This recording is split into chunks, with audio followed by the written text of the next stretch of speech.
ইউনূস নিজে খুনি, তার সমন্বয়করা খুনি। আমি যে কথাগুলি বলি রাখো, তোমার রেকর্ড করে রাখো, তোমার প্রতারক, আমার আপত্তি নেই। জি দাদা, জি আপা, পারমিশন দিচ্ছি। জি আপা, থ্যাংক ইউ। ডিজাইন করে সে মানুষ হত্যা করে মানুষের লাশের উপর পা দিয়ে সংবিধান লঙ্ঘন করে অবৈধভাবে তারা ক্ষমতা আসছে। মানে এদের অত্যাচারে সারা দেশ জর্জরিত। এদের কৃষক, শ্রমিক, কত শ্রমিক বেকার হয়ে গেছে। শ্রমিক আন্দোলন করছে, সাথে সাথে গুলি করে দুজনকে মেরে ফেললো গার্মেন্টস শ্রমিক। তোমার চাকরির বয়স নিয়ে আন্দোলন করে যমুনার সামনে যাওয়ার সাথে গুলি করলে একজন মারা গেল, তাদেরকে পিঠে তাদেরকে উঠাই দিল। ওই 7ই জুলাই থেকে এই ছাত্ররা যখন আন্দোলন করে 14 জুলাই পর্যন্ত এই অগ্নিসংযোগ এগুলি না হওয়া পর্যন্ত কারো গায়ে একটা টোকাও পড়েনি। ইচ্ছা মতো সব আসছে বসছে, আমরা তো কিচ্ছু করতে দেয়নি।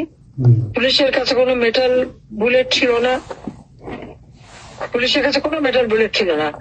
নির্দেশ দিয়েছে কোনো গুলি করবে না। পুলিশ ব্যারিকেড ইচ্ছা মতো আন্দোলন করছে। আমরা তো শুরু থেকে তো অনেক কিছু করা যেত, আমরা তো করিনি কিছু। কারণ আমি বলছিলাম যেটা তো কোটা তো ছিলই না। 11 জুলাই থেকে তো কোটা স্থগিত হয়ে গেছে, কোটা তো আমি বাতিল করে দিয়েছি, আর কোটা আমরা নিয়ে গেছি। যেখানে কোটাই নাই, তা আন্দোলনটা কিসের জন্য ছিল? তারপরে আমাদের মন্ত্রীরা বসলো, তাদের সাথে সব দাবি মানা হলো। দাবি মানার পরে আবার এক দফা তবে সেখানে খুন করো, এই তো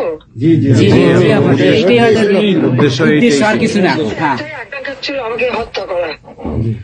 আপনাকে হত্যা করা মানে বাংলাদেশকে হত্যা করা। ওরা তো হত্যা মামলা, আবার হত্যা মামলা দিয়ে আবার এখন বলে গণহত্যার বিচার হবে। গণহত্যার বিচার আমার না, গণহত্যার বিচার হবে ইউনূসের।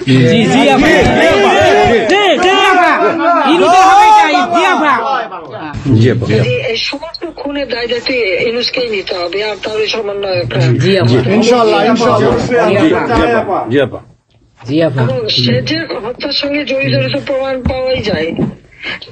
সে যত জঙ্গিদেরকে ছেড়ে দিল, হলি আর্টিজানের মতো ঘটনা ঘটলো, তাকে 21 আগস্ট গ্রেনেড হামলায় আসামি তাকে এবং অন্য যত জঙ্গি ছিল সবাইকে সে মুক্তি দিয়ে দিয়েছে। কারণ এই জঙ্গিদের সাথে তার একটা যুক্ত ছিল, তার একটা সংযোগ ছিল। কাজে বাংলাদেশটাকে সে একটা জঙ্গির দেশ হিসেবে পরিণত করতেছে। আজকে সাধারণ মানুষের অবস্থাটা কি দেখো, সাধারণ মানুষ আজকে খেতে পায় না, পড়তে পায় না। আমি সব দিয়ে আসছি। মানুষ তো এখন বলে যে আগের সরকারই ভালো ছিল, শেখ হাসিনার সরকারই ভালো ছিল। 8,97,000 কোটি টাকার বাজেট, কয়লা কেনা, এলএনজি কেনা, ডিজেল পেট্রোল কেনা, খাবার সবকিছু ব্যবস্থা করা, সারের জন্য সার কেনার সব ব্যবস্থা করে আসছে। যে এলএনজি আমার সময় যখন বাজারে 10 টাকা, আমরা সেটা 9.93 দামে কিনলাম। সেই 9 টাকা 9 পয়েন্টের যেটা কিনা সে 14 পয়েন্ট তোমার 5 একটা, আর 14.65 এই দামে কিনলো। ডাবল দামে সে কিনতে গেল কিসের জন্য? এখন তো বাজারের দাম আরো কমছে। শেয়ার মার্কেটে টাকা উধাও, ব্যাংকে টাকা নাই, ব্যাংকের টাকা উধাও, গেল কোথায়? আমেরিকা। 20 লক্ষ মেট্রিক টন খাদ্য আমি রেখে আসছি। 1 কোটি পরিবারের জন্য টিসিবির কার্ড দিছি, মাত্র 30 টাকা কেজিতে তারা চাল কিনতে পারবে এবং ডাল, তেল, গম কিনতে পারবে। সেই ব্যবস্থা করে আসতে হবে সস্তায়। 43 লক্ষ মানুষকে বাদ দিছে সেখান থেকে। কেন বাঁধল? আওয়ামী লীগের সরকার করছে। বাদ দিতে আওয়ামী লীগের। তার মানে তুমি আরেকটা জিনিস করো, 43 লক্ষ আওয়ামী লীগ পেল, তখন তো 1 কোটি ছিল, বাকি তো অন্য দলের। আওয়ামী লীগ তো দল দেখে নাই, আওয়ামী লীগ দেখছে যারাই আবেদন করছে তাদেরই দিয়েছে, সে যে দলমত নির্বিশেষে সবার জন্য। আওয়ামী লীগ মানুষের জন্য করে, এটা আওয়ামী লীগ সরকার করছে এর জন্য।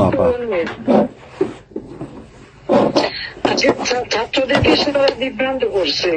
এখন সাধারণ ছাত্রছাত্রীরা যারা এই বিভ্রান্ত এই খুনিদের সাথে যুক্ত ছিল, আমি তাদেরকে বলবো তাদের রেজিডেন্ট কার্ডেও আবেদন করেছিলাম, বুঝতে পারছেন না যে কি হচ্ছে, আপনাদের বাচ্চাদের আসতে দিয়ে তারা দিচ্ছে বাচ্চাদের আসতে। অনেকে তো আপনাদের হারালো, তখন যদি আমার কথাটা শুনতো তো হারাতে হতো না। আজকে তারা নিশ্চয় উপলব্ধি করতে পারছে, সেটা আমি বলবো যে এখন যারা এই সাধারণ ছাত্রছাত্রী দাবি যাদের সঙ্গে যুক্ত হয়েছিল তাদের প্রতি আমাদের কোনো ক্ষোভ নেই, কিচ্ছু নেই, বরং তারা লেখাপড়া করতে আমরা সেটা চাই। কিন্তু আমার কথাটা হচ্ছে, আমাদের ছাত্রলীগ করাটা কি অপরাধ? আওয়ামী লীগের সন্তান হচ্ছে তার জন্য কি অপরাধ? তাদের পরীক্ষা দিতে দেবে না, ভাইবা দিতে দেবে না, ইউনিভার্সিটিতে যেতে দেবে না, স্কুলে যেতে দেবে না, কলেজে যেতে দেবে না। What is this? আর এই ছেলে পেলেদেরকে কিভাবে বেয়াদব বানিয়েছে? স্কুলের প্রিন্সিপাল, টিচার তাদেরকে তার জুতোর মালা পরায়, গাছের সাথে বাঁধে, তাদেরকে দিয়ে রিজাইন করায়। লাঠি সোটা নিয়ে জীবন, আমি জানি পৃথিবীতে কোনো দেশে এই ঘটনা ঘটছে কিনা। চিফ জাস্টিস তার বাড়ি হামলা, চিফ জাস্টিসের হামলা। যাদের আত্মসম্মান বোধ আছে তারা থাকে না, উনি সাথে সাথে রিজাইন করে দিছে।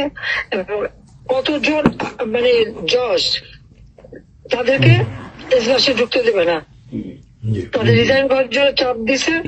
রিজাইন করে না থেকে তাদেরকে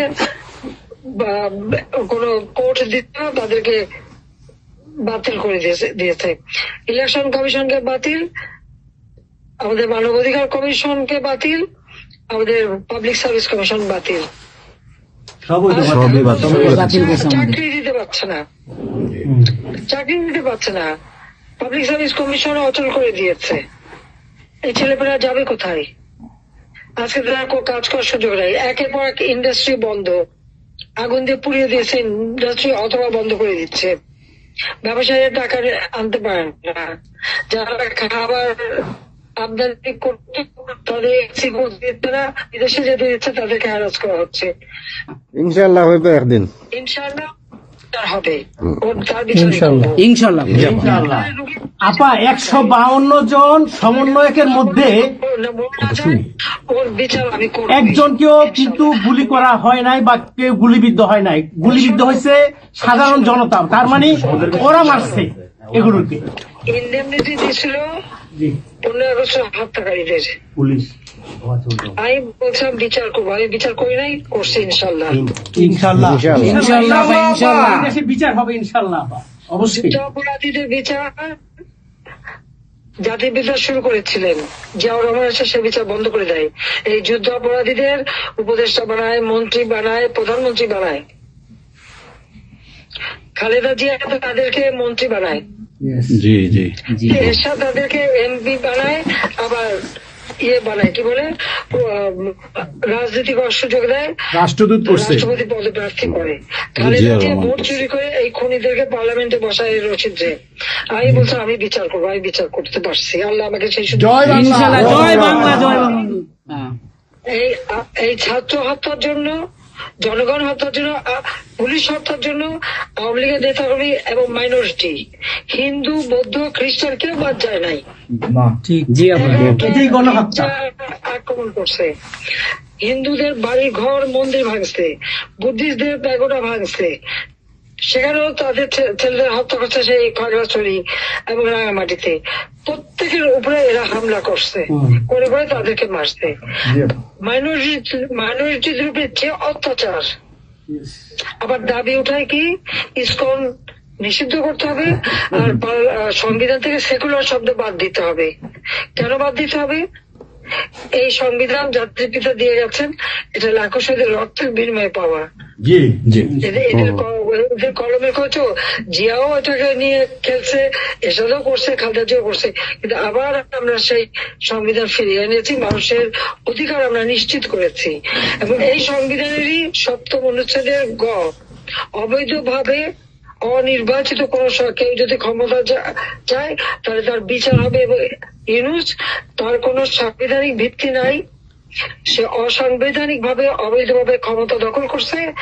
ইনশাল্লাহ তার বিচার ওই সংবিধান মোতাবেকই হবে, এবং তার ওই চালা চামুন্ডা যে করার সাথে আছে আর উপদেষ্টা এবং সমন্বয়কারী সবকটার বিচার বাংলা মাটিতে হবে। বাংলা ঘুষখোরের কোনো জায়গা নাই বাংলাদেশে। আপা জি আপা। আজকে সারা দেশের মানুষ হাহাকার। জি জি কারোর জীবনের নিরাপত্তা নাই, যে কোনো ঘরে ঢুকতেছে অমনি তাদেরকে খুন করে, লুটপাট করে। ডাকাতি হইতেছে, চুরি হইতেছে। চুরি হইতেছে, ডাকাতি।